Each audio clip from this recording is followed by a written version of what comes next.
I decided to sit down and stare at a clock for 24 hours. Why? Because I feel like my brain is completely rotten. It feels like we've all been tricked into constant consumption. So I want to fix this. And I've tried a lot of things, yet none of it seems to really work. So I thought I would try the most extreme remedy, the ultimate dopamine detox. This is me staring at a clock for 24 hours. It's 24 hours before the challenge begins. I'm quite nervous. This feels like it might have been a really dumb idea. Like I truly have no idea how this is gonna go. I'm getting everything set up for the challenge tomorrow, but I realized that I'm missing a pretty crucial piece.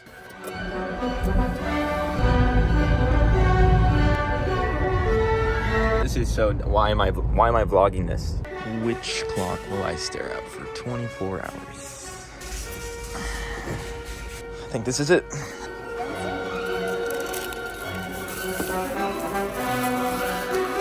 Clock secured. It's the night before the challenge. I'm going to a party and my goal is to consume as much dopamine as possible while I still can.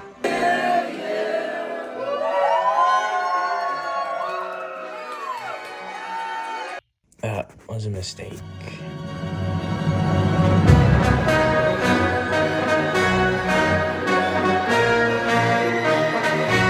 Okay. It's happening. This might be my worst idea ever. Part of me is also excited. You know, I'll have some free time to think, reflect on my life. So it begins. 15 seconds. Wish me luck. This is so stupid. Okay. 4 p.m. It started. Before we really begin, actually, I know this might sound extreme, but the idea here is ultimate destimulation. It's undeniable the technology is completely altering our brains, mostly due to dopamine. Dopamine is what tells the brain that eating food and having sex are good things. Dopamine, in fact, is so essential that in a study, 2 scientists blocked the release of dopamine in the brains of rats. Subsequently, the rats lost all will to live. They wouldn't eat, they wouldn't have sex, they wouldn't crave anything. 2 days later, the rats died of thirst. But when we get too much dopamine, things can get very dangerous. In follow-up studies, scientists gave rats a powerful hit of dopamine each time they hit their nose into a box. Within minutes, the rats developed a craving so strong they began hitting their nose into the box 800 times per hour. And humans are not so different. Consumption gives our brain a lot of dopamine, so we become exactly like those rats, craving dopamine endlessly. But what if the mind didn't receive any dopamine? I have the security camera recording everything, but I'm also going to record little parts on this camera here. Just updates probably every hour on how I feel, my mental state, my thoughts. Tick, tick, tick, tick, tick, tick. As expected, the boredom started hitting right away.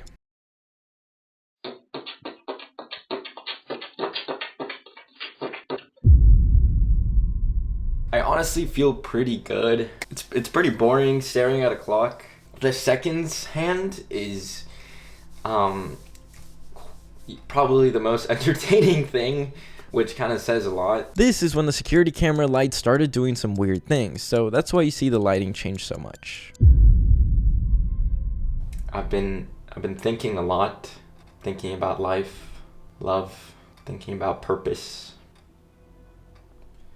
Thinking about how annoying it is that this light keeps turning off. I've been thinking a lot about time. I mean, it is incomprehensible to us that, you know, there's a moment and then that moment leaves forever and you can never get it back. Shit is crazy, bro. It was here that my own brain started to become my enemy. The thoughts just would not stop.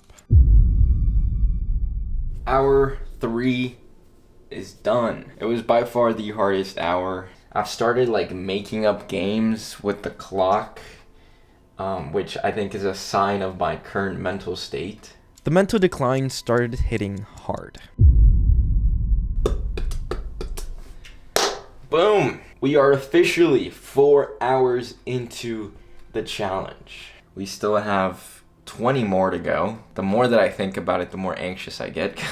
Every hour has gotten worse and worse and harder and longer.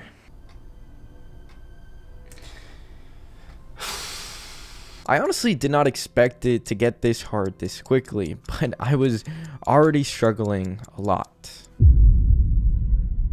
I don't even remember what I thought about this hour. It's pretty numbing. I'm in this like weird mental state where I'm still able to look at the clock, but I don't feel fully conscious, which I think is helping just numb down the boredom and the pain.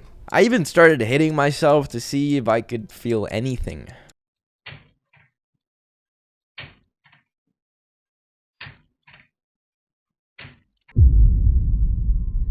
I'm very curious about what this will do to my dopamine, specifically right after recording. If I'm still gonna have the urge to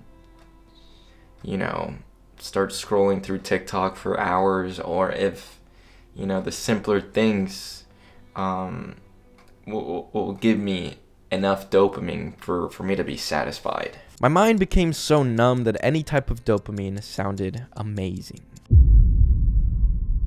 I feel tired. I've discovered a tactic though to make time go by quicker, and that is by talking to myself, just telling myself stories. So I've just been like going through so many events of my life and just retelling those stories to myself. When I say that out loud, I realize how insane I probably sound. That's the big question. Would staring at a clock for 24 hours turn me insane? And that's a hard question to answer from myself. Like it's hard to answer the question, am I insane? No one that's insane thinks they're insane. So I can't be the judge of that. Obviously, I don't think I'm insane right now. I think I'm completely normal. But yeah, okay. I think I'm fine. I haven't gone insane. I was definitely going insane, but as I sat there battling with time and my own thoughts, I couldn't help but wonder if this insanity isn't just in my head. Maybe it's in how we live our lives, constantly seeking the next hit of dopamine from our screens. But it's important to emphasize that this is not our fault. As I mentioned earlier, we need dopamine. Without it, we would literally die. But the problem is that technology is hijacking the system by artificially inflating it. Let's say going on a walk would normally give you 3 dopamine units. Going on a walk feels nice, it's refreshing, but then let's say you go on a walk with a podcast on. Well, that's even better, it's refreshing and entertaining. Now you get 10 dopamine units. Now imagine you go on a walk, listen to a podcast, and you scroll on TikTok. Well, that's even more amazing. So now you get 250 dopamine units. Unfortunately, this has no end. The human mind is not wired to find satisfaction. Because of our dopamine systems, as we consume more, we actually desire more. It's one of the brain's most fatal flaws. So eventually we always have to be stimulated because we've experienced the 5 dopamine units, the 10 dopamine units, and the 250 dopamine units. And now those 5 dopamine units, whether it's going on a walk, eating a meal, or sitting at a park, just isn't enough for us. The simple things in life become unbearable and boring. But this begs the question, is it possible to reset this inflated baseline of dopamine? Can experiencing less in fact lead us to appreciate more? We're a third of the way there. I'm gonna reward myself by eating food. Alright, so this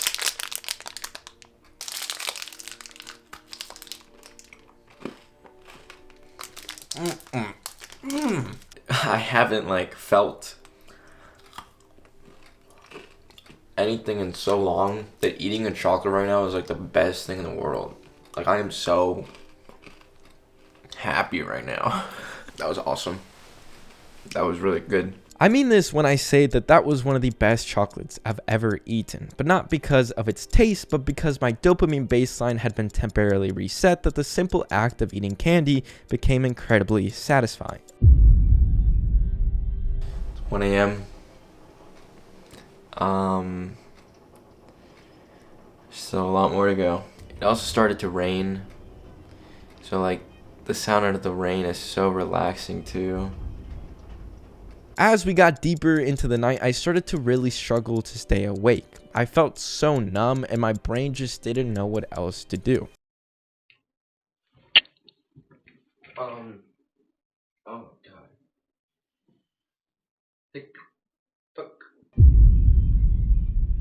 That was by far the hardest one. It is 2 a.m. I have ran out of stories to tell myself. Oh my god.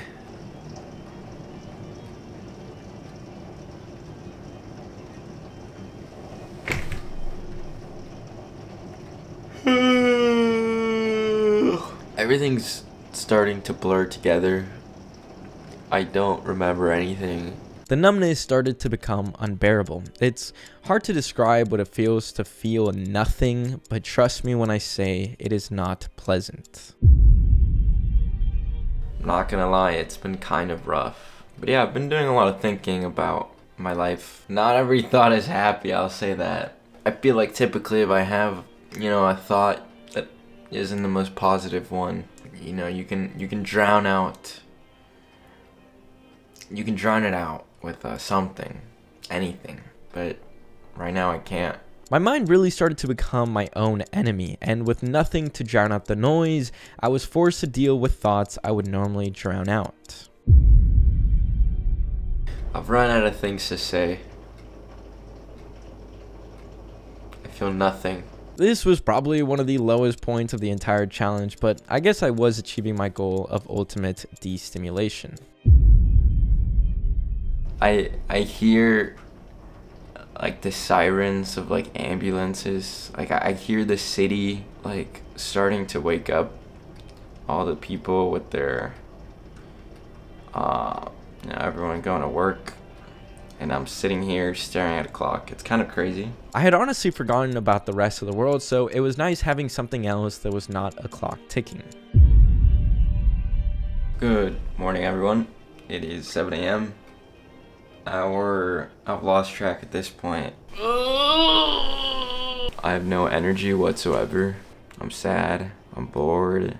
I'm tired. I'm so tired.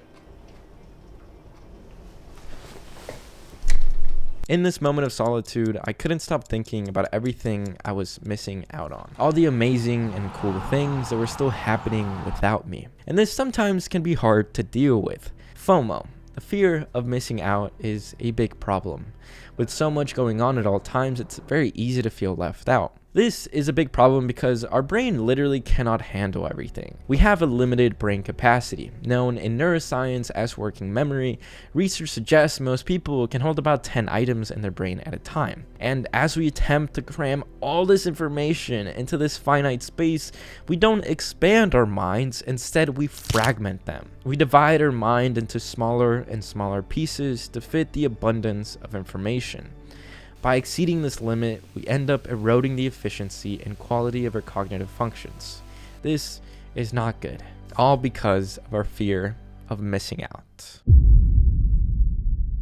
I'm not gonna lie, these past 6 hours probably have been an absolute blur, but I feel good now. The sun is up, thank God, so we don't have that bright light from the security camera. Even though the sun gave me a small boost of energy, mentally my mind had become a complete blur. It kind of feels like my body's relapsing without dopamine.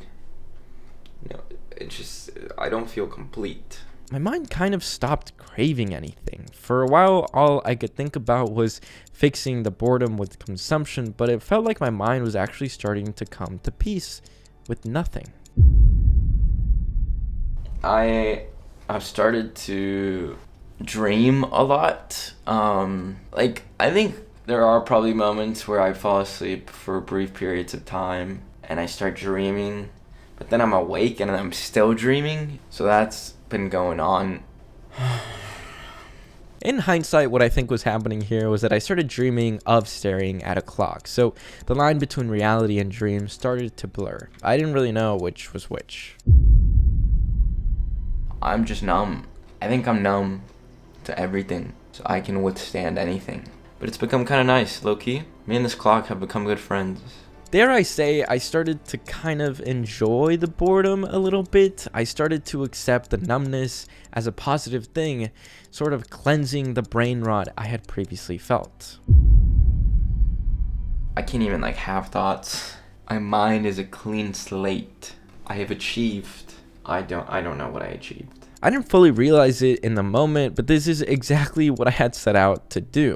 In this moment, I didn't feel any urge to drown out my thoughts or consume anything. I was just okay with feeling nothing, and singing stupid songs was enough to keep me entertained.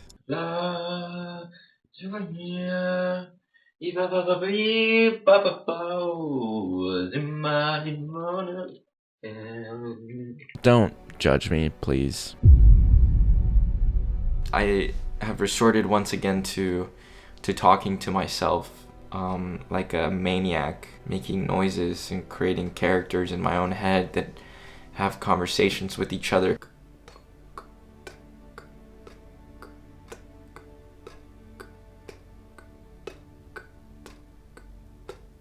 Okay, yeah, ignoring my insanity, I genuinely felt like for the first time in a long time, I didn't feel an information overload in my brain. The brain rot was temporarily not there, and to understand this, we have to go back to the big two topics I discussed earlier, our broken dopamine systems and the fear of missing out. These two ideas created a vicious cycle that result in what we call brain rot. Brain rot decreases our concentration because of the fragmentation of attention. Brain rot takes away our ability to be creative because it's in those moments of boredom which creativity comes from. And the worst thing is, when we get mentally exhausted from the brain rot, we go back to the things that created the brain rot to begin with. It's an endless, vicious cycle. We have 1 hour left. We have minutes. My mind has just gone to so many places, thought about so many things. How useful this is, I think we'll find out, once I'm done, if this has any effect on my brain rot.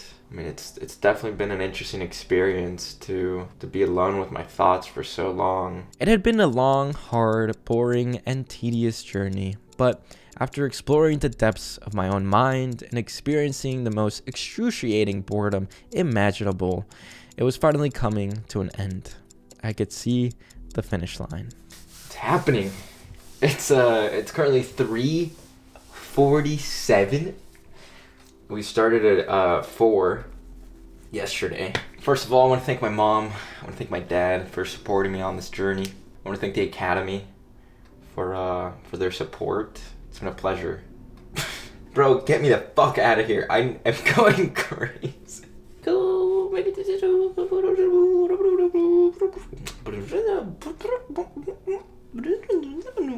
I'm doing it. We have a little over 5 minutes left.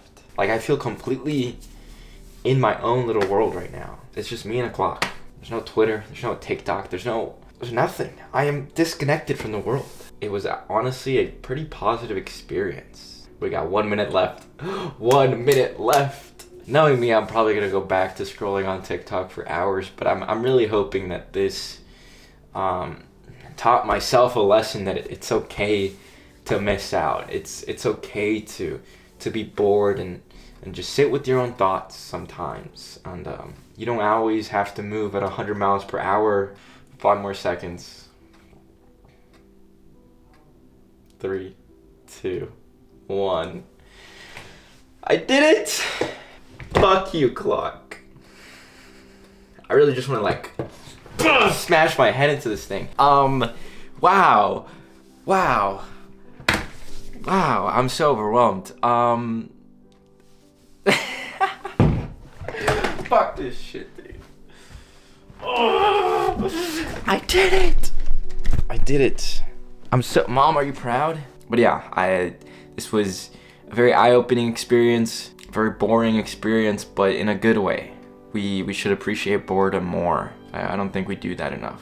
I still hear the clicking, the ticking. Click, tick, tick. Yeah, that noise is probably gonna haunt me for a while. So, did it fix it? Did my brain rot disappear and fix all my problems? No.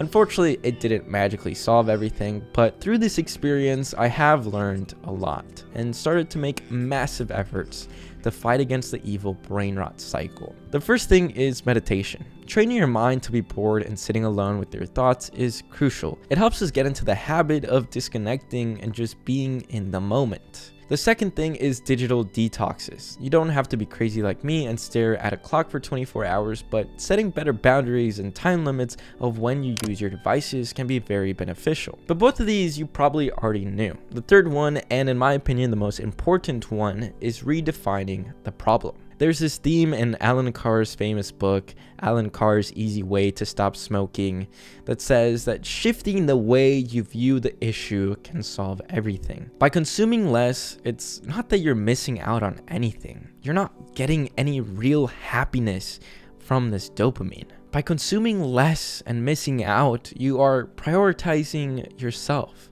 your creativity, you're enhancing your focus. By missing out, you are living life how it was meant to be lived. It's the joy of missing out.